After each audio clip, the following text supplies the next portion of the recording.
Hello mga ka-Antrep! Good evening po sa ating lahat. Welcome back again to our channel. Kumusta po kayo? Happy Saturday night po sa ating lahat. Sa mga bago pa lang po sa channel na ito at hindi pa nakapag-subscribe, pag-click na lang po ang subscribe button at huwag nyo na rin pong kalimutan yung notification bell para ma-notify kayo sa mga susunod pa nating upload na video. Shoutout to Uno Motorcycle Parts and Accessories sa Tanagan, Calatagan, Batangas.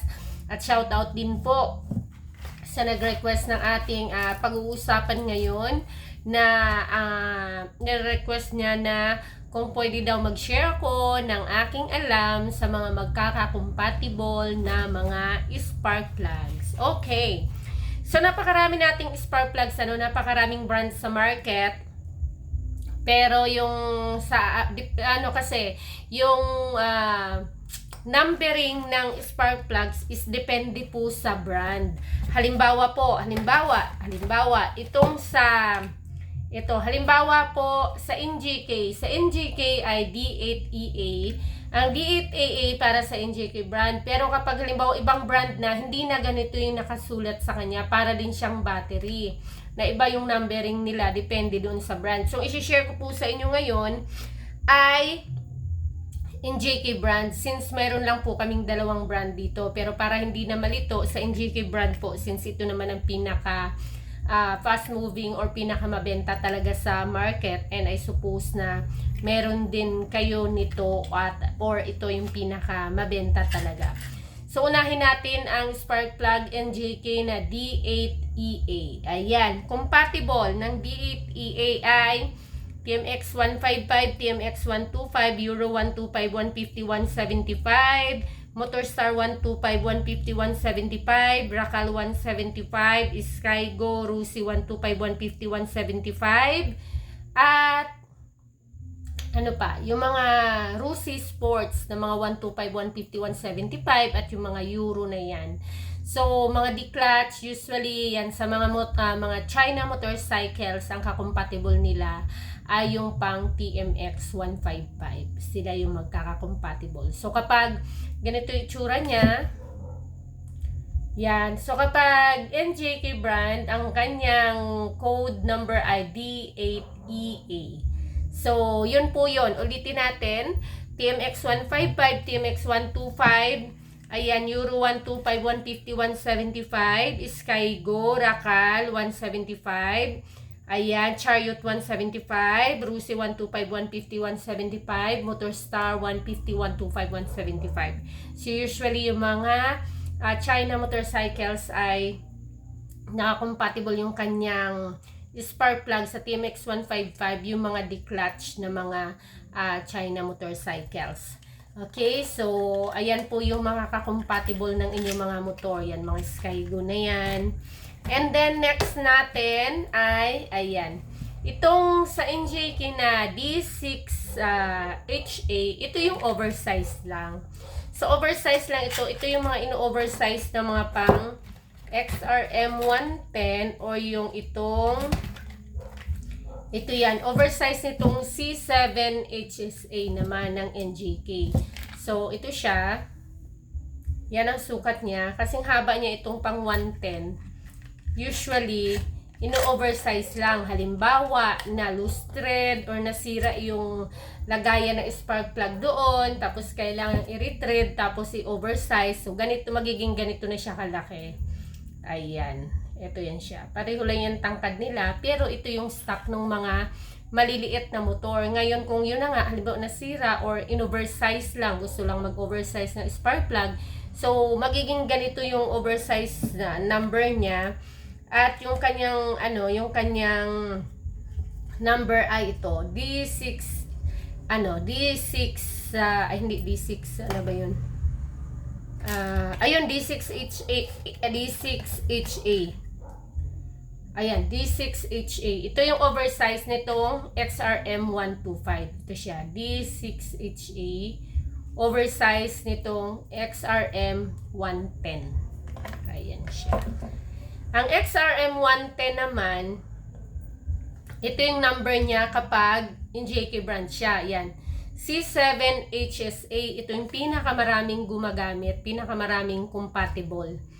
Okay, so take note na ang ating C7HSA, kapag NJK brand siya, ang mga compatible niya ay number 1 dyan, yung XRM 110, mga RUSI 110, RUSI 100, Wave 100, Wave 110, yung mga Euro 100, Euro 110, yung mga Rapido, Smash 110, Smash 115, yung Roser 135, Raider J110, Badja City 100, ang mga SkyDrive, Badja City 125. Ganito ang spark plug ng Badja City 125, maliit.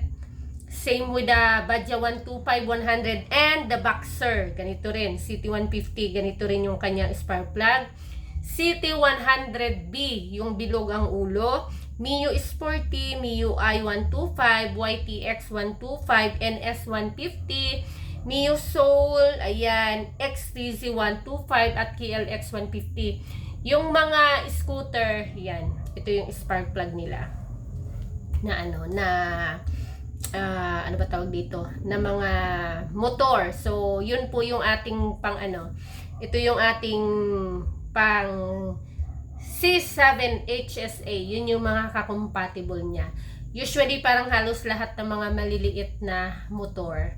Pero, yung din kasi, di ba, yung Boxer, malaki ang Boxer, 150. Badja City 125, ito lang yung kanyang spark plug. At KLX 150 at ang XTC 125, yan. C7HSA ang kanyang ka-compatible. Pinakamadaling sabihin ay yung mga pang, ano ba tawag dito? Mga pang XRM 110. Next natin ay itong pinakamarami din gumagamit, pang XRM 125. CPR 6EA9 or kapag wala siyang R, yung CPR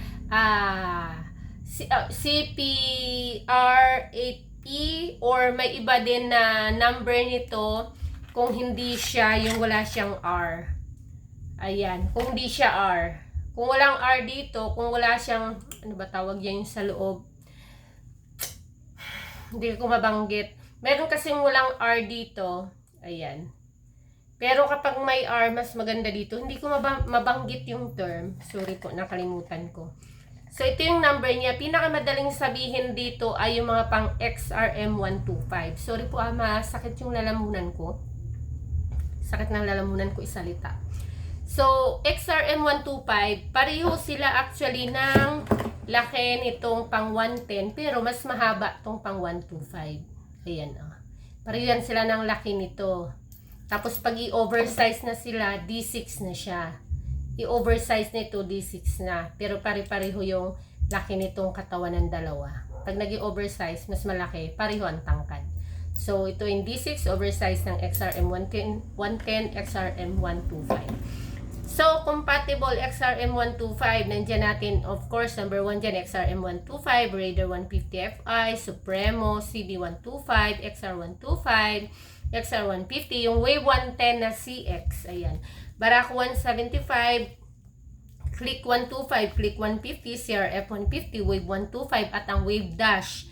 Ganito yung spark plug niya, mahaba, pang 125. SkyDrive 125 Fi, Honda Click 125, at Sniper 135, Sniper 150, at ang Sniper 150 MXI. So, yun yung mga pinaka-basic nating spark plug na may mga ka-compatible siya. So, pag mayroon ganitong mga na to, klase na yan, okay na yon, okay na yon. Kung gusto mo lang ng extra, bigyan na rin kita ng tips ng extra. Okay. Pang grass cutter ay itong CMR SH. Actually, dalawang klase ang naubusan lang kami. May isa pang klase na pang grass cutter, yung depende sa grass cutter eh. Meron kasing yan. May grass cutter na yung mababa ito or hindi lang ako nakadala. Wala akong nabitbit. Yung pang grass cutter na yung mababa din siya pero medyo mataba ito, medyo malaki ito siya. So, sa grass cutter, ayan, sa NJK, CMR 5H at mayroon pang isa pero mas mabenta ito, mas maraming gumagamit nito, pang grass cutter, CMR 5H, pang grass cutter, ayan siya. Next naman is yung ating mga pang kulang na bitbit ko, ayan, Hindi ko na bit-bit lahat. Next naman, itong ating pag-NGK ay itong BP7HS. Ito siya. BP7HS. Ito yung mga pang-sports. Ito yung mga pang-DT, mga pang-bangka na na mga small engine. Yan, yung mga Robin na mga bangka, mga gasoline engine na mga bangka na maliliit. Ito yan siya. BP7HS. Ayan. Extra lang ito, bonus. Sobrang sakit salita. Saka lumunok. Next, extra. BP6ES. Grabe ka sakit. BP6ES ng NGK. Ito naman yung mga pang-owner jeep. Mga pang-owner jeep siya. Ayan. Halos magkasing laki sila nito, pero mahaba ito. Yung yung mga yung mga owner jeep, yung mga maliliit na sasakyan, yung mga Suzuki, na mga 4 wheels, na mga liliit, na mga kotse, ayan, try nyo ito. Itong BP6ES. Hindi siya ganun ka fast moving, pero, ayan, kailangan meron tayong yan, at saka may mga naghahanap din yan, para sa mga maliliit na mga kotse. Ayan, yun lang po. Thank you very much. At shout out sa nag-request na mapag-usapan ito at nanghihingi ng tips ng mga kakompatible. Pagpasensya nyo na po. Sobrang sakit ng lalamunan ko magsalita at lumunok ng laway. Thank you so much. See you on my next video. At please don't forget to hit the like and subscribe. At hanggang sa muli po. Bye-bye!